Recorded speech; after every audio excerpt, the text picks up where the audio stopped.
রাধে রাধে সকলকে। আজ হলো অপরা একাদশী, সেই জন্য সকাল সকাল ঘুম থেকে উঠে স্নান সেরে এসে তিলক সেবা করে নিচ্ছি।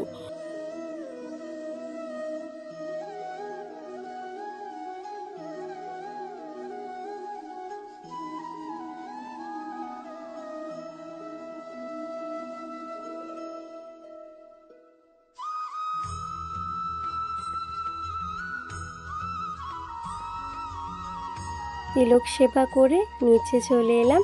এসে দেখি না ভগবানের আরতি হচ্ছে, বাপি আরতি করছে, তাই তোমাদের সঙ্গে একটু ভিডিওটা শেয়ার করলাম।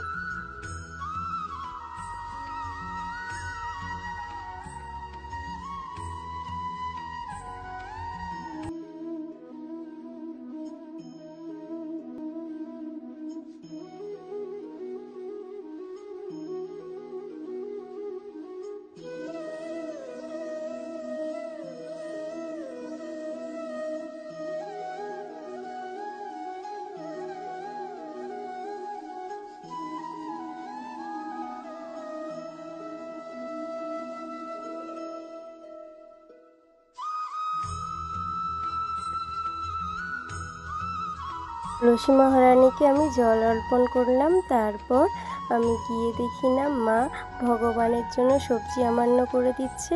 আর যেহেতু একাদশীর ভোগ বানানোর জন্য এই যে এখানে ফ্রিজে দেখি না 2 প্যাকেট দুধ রয়েছে, ওই দুটো দুধ গরম করব। কাল রাত্রে মা কাঁচা বাদাম ভিজিয়ে রেখেছিল, এখন সেটা বের করে নিচ্ছি ফ্রিজ থেকে।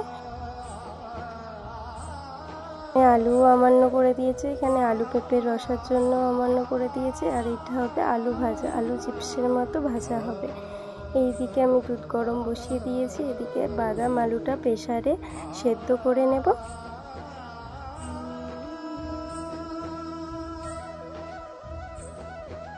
এবার আমি বাদামগুলোর মধ্যে জল দিয়ে দিলাম, দিয়ে প্রেসার কুকারটাকে ঢেকে দেব। তারপর 12টা সিটি পড়া পর্যন্ত অপেক্ষা করব, তবেই বাদামগুলো খুব সুন্দর সেদ্ধ হয়ে যাবে।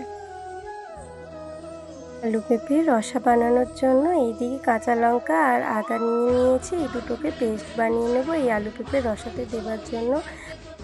লবণটা দিয়ে ভালোভাবে আলুগুলোর মধ্যে মাখিয়ে নেব।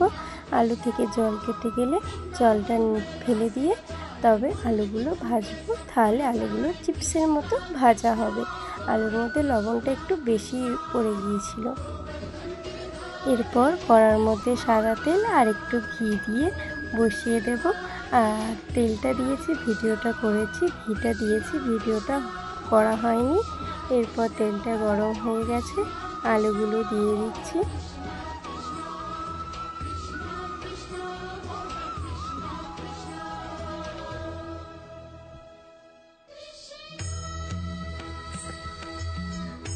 আলু চিপস বানানো হয়ে গিয়েছে। এরপর আলুর রসা বানানোর জন্য প্রেসারের মধ্যে আলু পেঁপেটা দিয়ে দিচ্ছি। এরপর আদা আর কাঁচা লঙ্কা বাটাটা দিয়ে দেব রসার মধ্যে।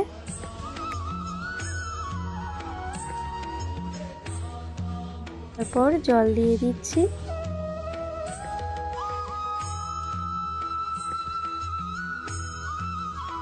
তারপর বাড়িতে বানানো গোলমরিচ গুঁড়ো একটু দিয়ে দিলাম,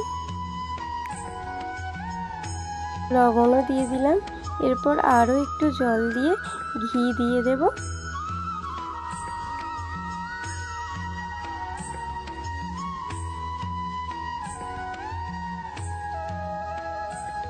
এদিকে যে বাদাম আলুটা সেদ্ধ বসিয়েছিলাম ওটা নামিয়ে নিয়ে জল ধরতে দিয়ে দিয়েছিলাম। এবার এর মধ্যে কাঁচা লঙ্কা দিয়ে আর সিমনুক লবণ দিয়ে ভালোভাবে ভেজে নেব। যে কড়াইয়ে তেল দিয়ে দিয়েছি, তারপর দিয়ে দিলাম কাঁচা লঙ্কা, তারপর দিয়ে দেব বাদাম আলুটা, তারপর এর মধ্যে একটু লবণ ছড়িয়ে দেব, দিয়ে এটাকে একটু ভালোভাবে ভেজে নেব।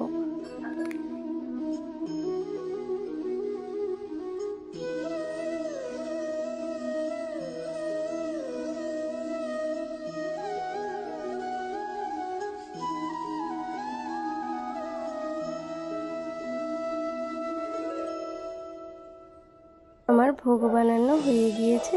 এবার এক এক করে ভোগের থালাটা সাজিয়ে নেব। আলু পেঁপের রসাটাও হয়ে গিয়েছে, এবার নামিয়ে নিচ্ছি। আর আমন্ড বাদামও ছিল ভেজানো, সেটাকে একটু খোলাগুলো ছাড়িয়ে নিয়েছি, দিয়ে ভগবানের ভোগের থালায় দিয়ে দিয়েছি।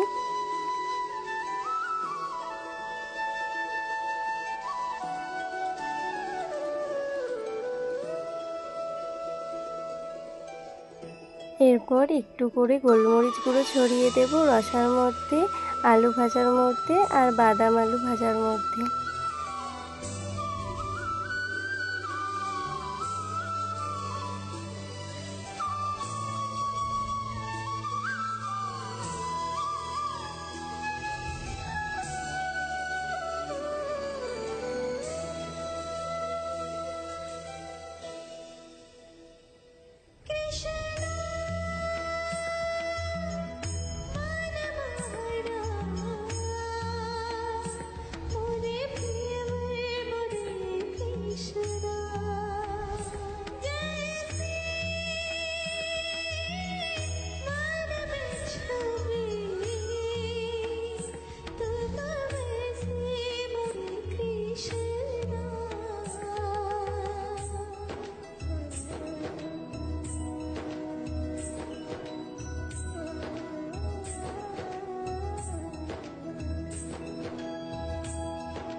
ভগবানকে ভোগ নিবেদন করে দিয়ে উপরে চলে এসেছি, একটু মালা জপ করে নেব।